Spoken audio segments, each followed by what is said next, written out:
Hi guys, and welcome back to my channel. Today is Saturday, April the 10th, and even though it's not a very pretty sunshiny day here on Long Island, we are having some rain, and that's always a refreshing thing to see whenever the rains come down and wash away all the dirt and water all of our beautiful flowers and trees and everything that is starting to bloom now. It's so good to see the daffodils poking their little flowers up out of the dirt, isn't it? Such a time of happiness and renewal is what spring brings us. So, with that thought in mind, I just want to talk a little bit about what we've been going through for the past, well, I guess it's been about 13 months now, whenever the first coronavirus cases started magnifying themselves here in the United States. I think we first started hearing about it in January and February, and then the first cases started showing up. And then in New York, of course, in March was a very dreadful time for us because the cases started really magnifying themselves here. And my daughter Jill, who is a frontline healthcare worker, she's a nurse, and some of her elderly patients, unfortunately, some of them don't even know how they contracted the coronavirus because most of them were housebound. But she did care for an elderly gentleman, and even though she was wearing a mask and wearing gloves and her gown, she still contracted the coronavirus from him in March of 2020. And I was living with Jill and her family during that time, and of course I'm her mother, so I took care of her. And then I contracted the coronavirus, and it was a year ago on April the 8th when I went to City MD and got tested, and the test came back positive. And I will try to remember to link those videos up here on the iCards if you want to go back and watch my journey through the COVID-19 virus.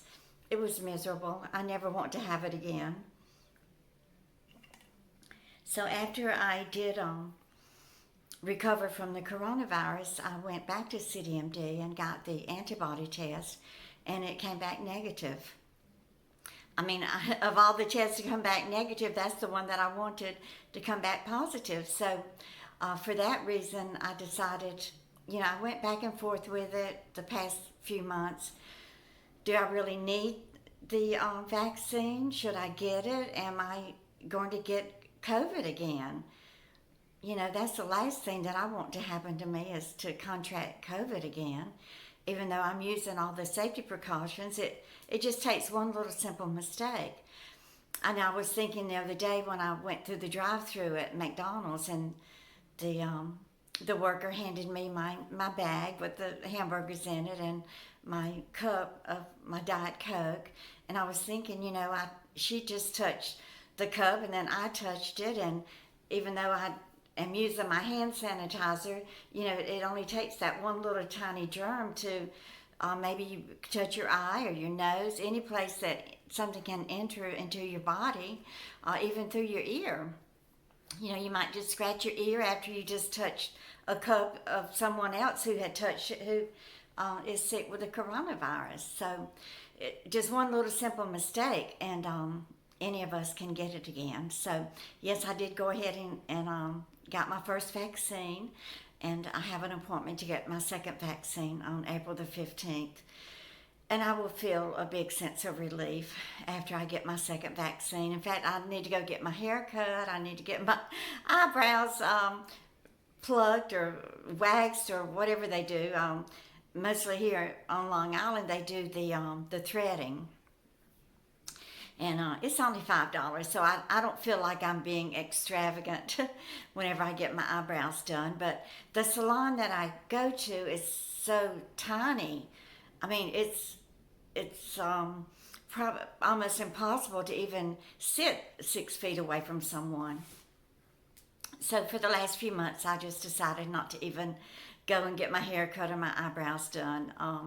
As with many of you are doing also, you're staying home and you're not able to get out and get your normal haircut and things that you do on a normal basis. And that is leading to a lot of depression and, isolation. And those of us who are prone to depression, anxiety, PTSD, this corona and being isolated at home, it has amplified those emotions that we have dealt with already in our past and have been able to have them at a level that we can live with.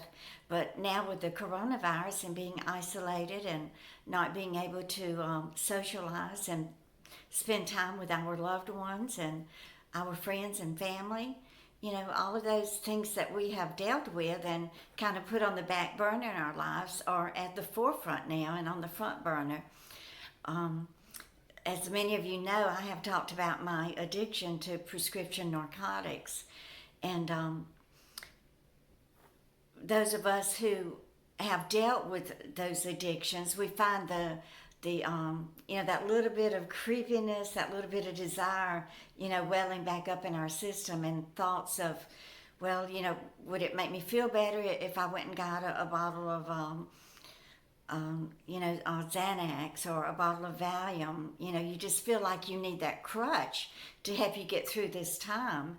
But I have been able to deal with it, and I have not. My doctor, my primary care doctor, does know that I am a recovering drug addict, so she knows to not prescribe any narcotics to me or benzodiazepines or anything like that. I have asked her before for maybe one or two if I knew that I was going to be traveling, and we do tend to kind of get that nervousness and fear in our belly whenever we get on an aircraft. So my doctor will give me one or maybe two Xanax just to have with me in case I need it if I have a panic attack on an airplane.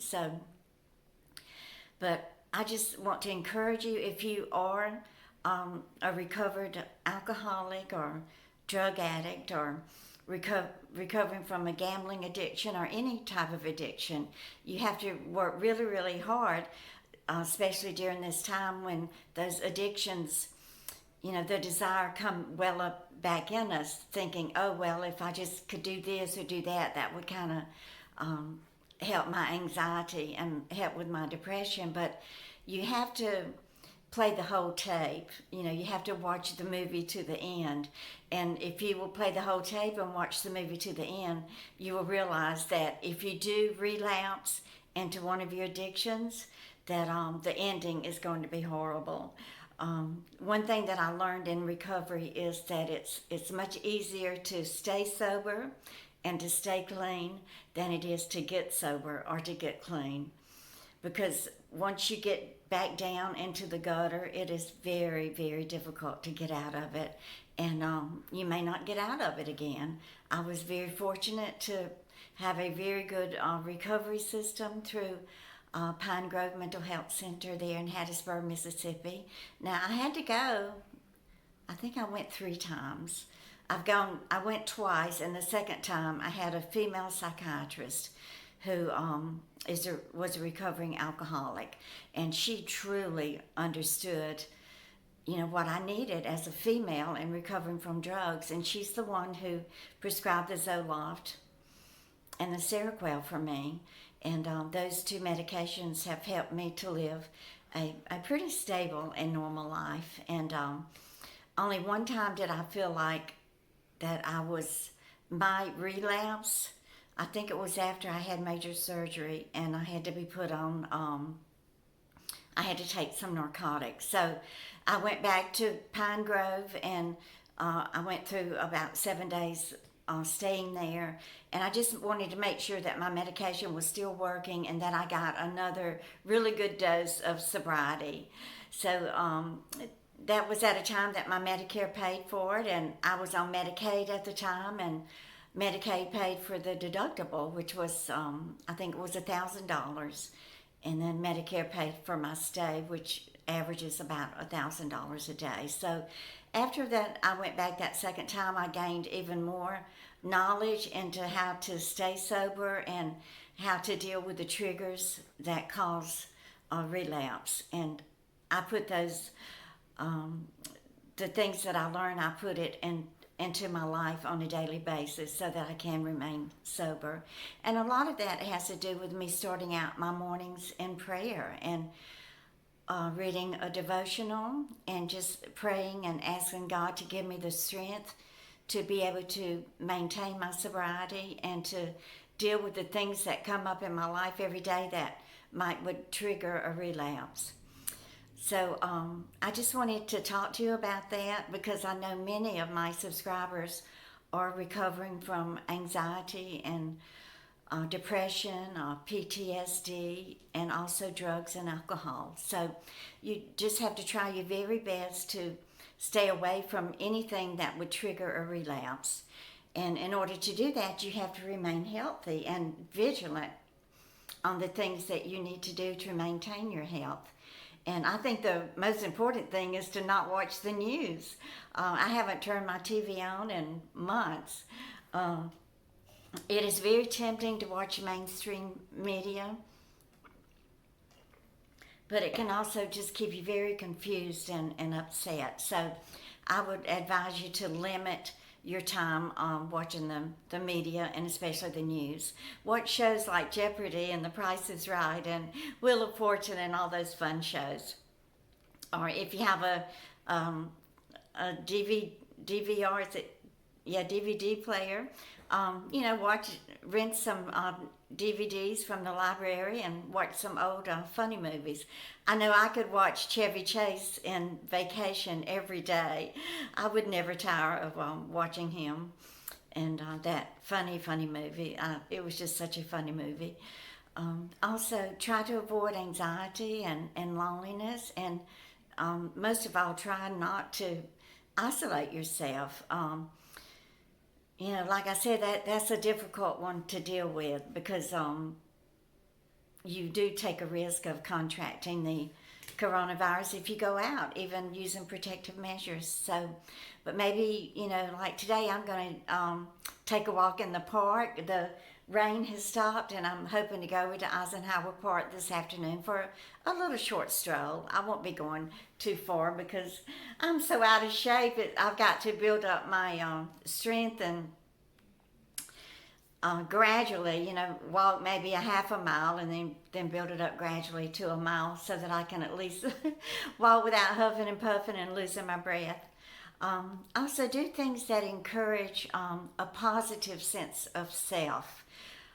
One of the things that really helped me over the past few months was the spring cleaning that I did in my apartment.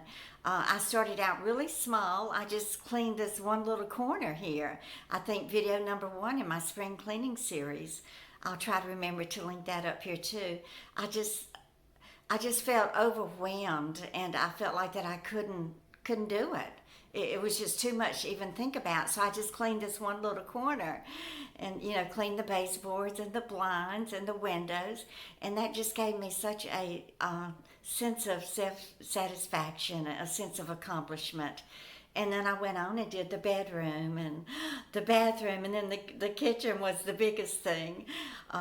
Actually, I would think that if I could have cleaned the refrigerator first, and if I could go back and redo it, I would do that first, because I think once you clean what you dread the most, and that's either the oven or the refrigerator, then that would give you a sense of accomplishment and help you want to move forward and clean the rest of it.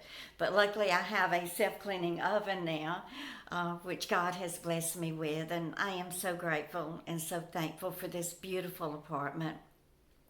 It was truly a blessing from God, and I continue to thank Him every day for that. So for you guys out there, just get out in your little workshop and go organize your screwdrivers and your hammers and pliers and all of your tools, and maybe hang up some pegboard and hooks and get everything hung up and nice and neat and organized, and that will help you feel better about yourself also. So I just want y'all to know that you're not the only one who's struggling. I know that my videos are here to uplift you and give you a positive reinforcement, and I try to be happy and make light of things that happen in my life. I'm not I'm not dismissing them as something to be ignored or to be made fun of, but my videos are for entertainment purposes, and I do like to tell stories and try to make fun, and I guess it's just a type of self-deprecating humor, more or less. But I am a serious woman, and I do take life and life's problems seriously. So I just want to ask you to please consider subscribing to my channel. If you're new or passing through here, don't forget don't forget to hit the subscribe button, that little red button down there, and also the bell, and you'll be notified every time I upload a new video. And please share my videos with your friends and family on social media. Please give me a thumbs up, and y'all just keep on coming back. Bye, guys.